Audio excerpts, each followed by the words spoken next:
Today we'll be talking about the influence of media on social norms and health behaviours.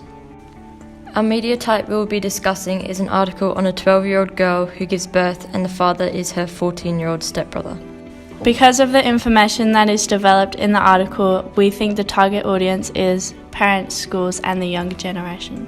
The purpose of the article is to develop awareness to make the education side of sex education more of a priority and not a choice, and the health issues the article addresses in the reality and the risk you are taking during sexual behaviour and the consequences.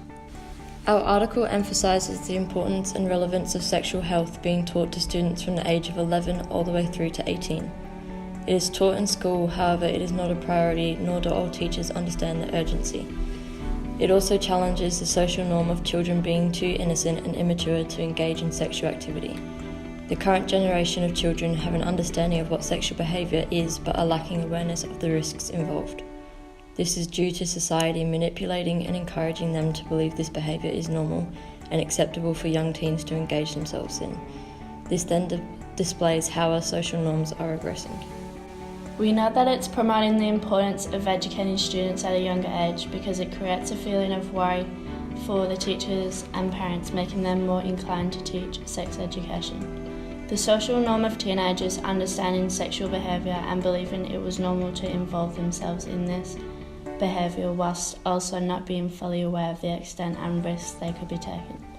This creates a feeling of vulnerability and unawareness to the situation and the consequences of partaking in sexual activity. Helplessness of the adults around them if they are aiming to guide their children in the right direction.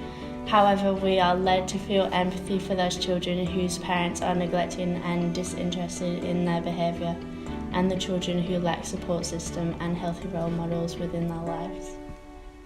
Our news article influences teachers, parents and young teens by helping develop awareness of diseases, health risks and symptoms. It also creates support and mutual accountability on online health forums. The article also encourages sexual behaviour and exposes risky behaviour and emphasises the consequences of these actions. The tools that our source uses is professional opinions. An example of this is when Associate Professor Burns said that the 12-year-old girl may not have been aware of her pregnancy because at that age, menstruation could be irregular. Another professional opinion shown is when Professor Burns said many teachers tend to gloss over most aspects of the sex ed curriculum because they lacked the confidence or the skill to teach it. The main influence our article has on the health individuals is that it helps to develop awareness of diseases, risks and symptoms.